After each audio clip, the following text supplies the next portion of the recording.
O Senhor esteja convosco. Ele está no meio de nós. Proclamação do Evangelho de Jesus Cristo, segundo São Lucas. Glória a vós, Senhor.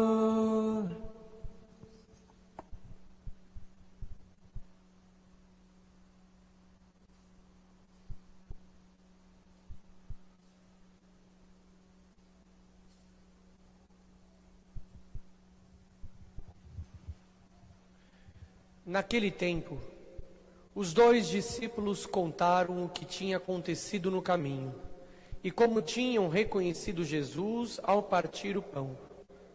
Ainda estavam falando quando o próprio Jesus apareceu no meio deles e lhes disse: "A paz esteja convosco."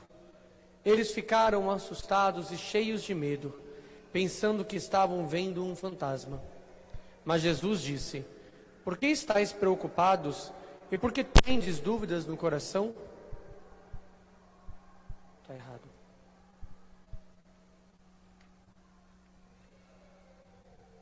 Tem que ser o terceiro domingo. Segundo domingo.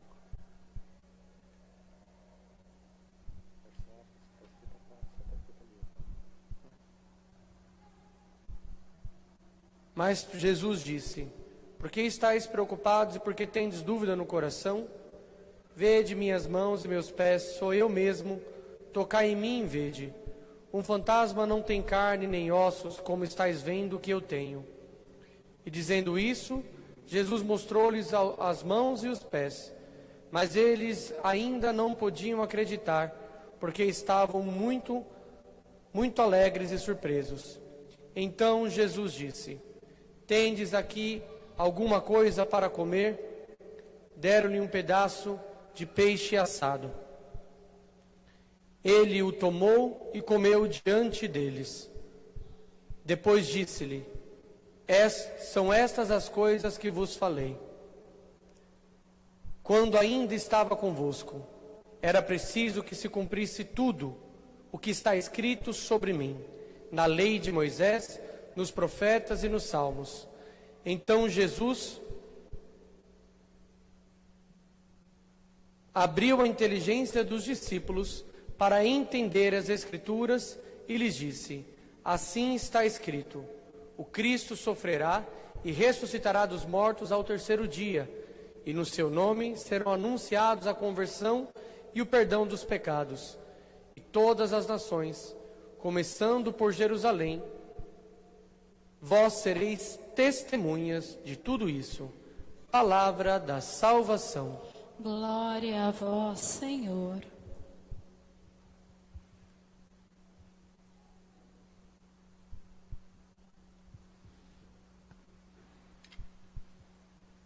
Louvado seja nosso Senhor Jesus Cristo. Para sempre seja louvado.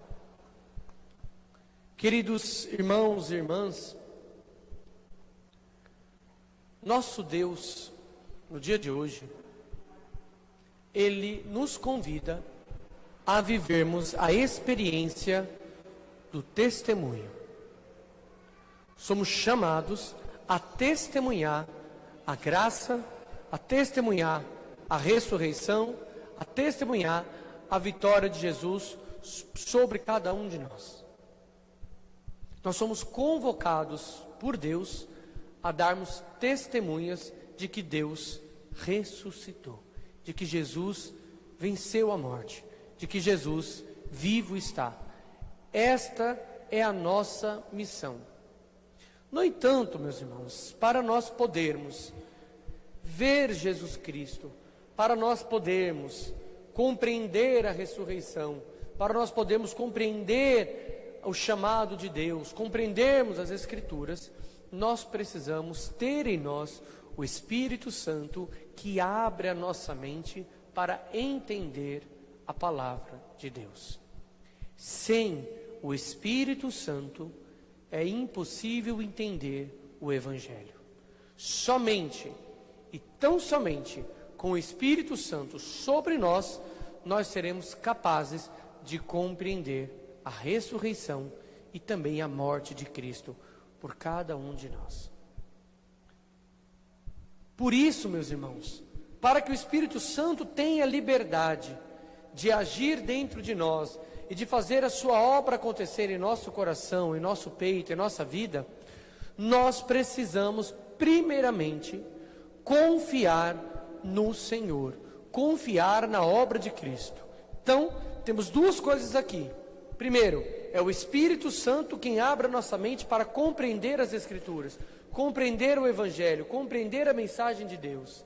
Segundo, para que o Espírito Santo livremente possa agir em nós, nós precisamos, de modo bastante concreto, confiar em Deus. Confiar no Senhor. Confiar naquele que morreu por nós, mas também ressuscitou por nós. Veja, é exatamente o que nos alerta a segunda carta, a primeira carta de São João, na segunda leitura. Meus filhinhos, escrevo isso não para que não pequeis. No entanto, se alguém pecar, temos junto do Pai um defensor, Jesus Cristo, o justo. Ele é a vítima de expiação pelos nossos pecados, e não só pelos nossos, mas também pelos pecados do mundo inteiro. Para saber que o conhecemos, vejamos se guardamos os seus mandamentos. Quem diz, eu conheço Deus, mas não guarda os seus mandamentos, é mentiroso, e a verdade não está nele. Naquele, porém, que guarda a sua palavra, o amor de Deus é plenamente realizado. Veja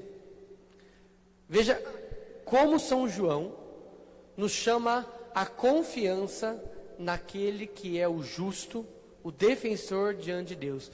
Meus irmãos, eu vos ensino esta palavra, eu vos prego esta palavra, eu vos ensino esta verdade, para que não pequeis. Porém, ele coloca, se alguém pecar, temos diante do Pai um defensor, Jesus Cristo, o justo. Então veja, ele não está autorizando ninguém a pecar. Ele não está autorizando ninguém a sair cometendo pecados, mas ele está dizendo para nós: confia no Senhor, porque se no caminho da santidade, se no percurso de buscar a Deus, se no percurso de buscar a perfeição, você pecar, você cair, calma, não se desespere, temos um justo, temos Jesus Cristo diante do Pai como nosso defensor. Olha como é profundo isso. E para compreender isso então, meus irmãos, precisamos clamar o Espírito Santo. Precisamos chamar o Espírito Santo para gerar em nós esta fé que nos faz confiar em Deus. E aqui eu quero alertar para o nosso tempo. Em quem estamos confiando? Em quais pessoas, em quais realidades, em quem estamos confiando? No homem? Na política? Na mídia? Em quem estamos depositando? Na ciência? Em quem colocamos a nossa confiança? Na vacina? Em quem depositamos a confiança? Nas máscaras? E veja que aqui em nenhum momento algum o padre está falando mal disso. Mas o padre está dizendo, a confiança do católico não pode ser nas coisas que passam. Porque nós não podemos mudar a nossa vida única e simplesmente por causa das coisas que passam. Mas devemos mudar a nossa vida por causa das coisas que não passam. O céu, o paraíso, os mandamentos de Deus. Facilmente seguimos protocolos e mais protocolos, mas dificilmente seguimos os mandamentos de Jesus. Se você diz que ama a Deus, mas não segue os mandamentos, é um mentiroso. Diz aqui a palavra. Quem diz, eu conheço a Deus, mas não guarda os seus mandamentos, é mentiroso e a verdade não está nele. Então, meus irmãos, em quem confiamos?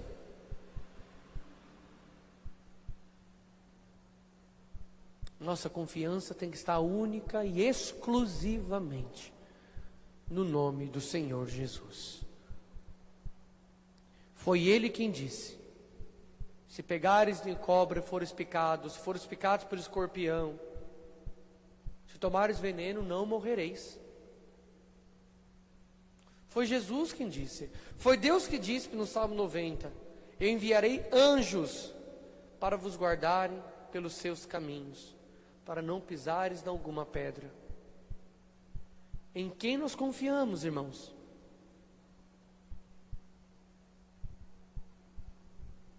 Os fariseus corriam dos leprosos no seu tempo. Os primeiros cristãos iam ao encontro dos leprosos e tocavam nos leprosos que ninguém ousava tocar. Em quem nós confiamos? E eles não tinham medo de tocar nos doentes, por quê? Porque acreditavam naquele que ressuscitou dos mortos, naquele que trouxe a vida nova às pessoas. Precisamos voltar a crer em Jesus Cristo. Precisamos voltar a crer naquele que nos salvou da morte. Clamar o Espírito Santo, clamar a intervenção dos santos anjos, clamar o poder divino e confiar naquele que é o nosso defensor diante de Deus. Aquele que não é um fantasma, aquele que não é uma aparição, aquele que não é uma razão ou uma simples ideia, mas daquele que é o Senhor, o Deus ressuscitado, vivo e verdadeiro, que está no nosso meio. E é preciso alertar, inclusive para os católicos, onde está depositado a nossa fé? Porque Cristo, meus irmãos, existe e é nosso contemporâneo.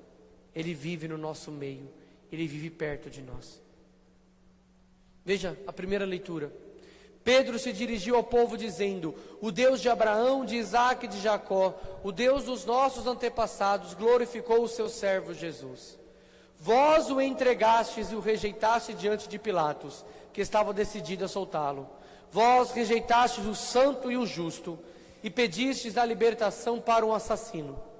Vós matastes o autor da vida, mas Deus o ressuscitou dos mortos, e disso nós somos testemunhas. E agora, meus irmãos, eu sei que vós agistes por ignorância, assim como vossos chefes. Deus, porém, cumpriu desse modo o que havia anunciado pela boca de todos os profetas, que o seu Cristo haveria de sofrer. Arrependei-vos, portanto, e convertei-vos, para que vossos pecados sejam perdoados. Então veja, existe na segunda leitura um chamado à conversão, de confiar em Deus, mesmo se cair, confiar em Jesus Cristo e manter-se fiel aos mandamentos. Primeira leitura: convertei-vos. Convertei-vos, para que vossos pecados sejam perdoados. E o Evangelho nos diz exatamente isso. Mostrou-lhes as mãos e os pés, mas eles ainda não podiam acreditar. Jesus falou: então me traga um peixe aí, algo para comer. E comeu com eles. E deixou claro: assim está escrito: o Cristo ressuscitará dos mortos, sofrerá, mas ao terceiro dia voltará a viver, e no seu nome serão anunciados a conversão e o perdão dos pecados. E todas as ações começando por Jerusalém, e vós sereis testemunhas disso. Portanto, nós somos chamados a quê? A dar testemunho do ressuscitado. Para quê? Para a conversão e o perdão dos pecados. Por isso, eu pergunto para a nossa igreja hoje: nós estamos colocando a nossa confiança em quem? Quem nós estamos seguindo? A quem nós somos servos? De quem nós decidimos ser escravos? Do mundo? Do medo? Ou nós somos servos do Senhor? Ou nós somos servos do mandamento de Deus?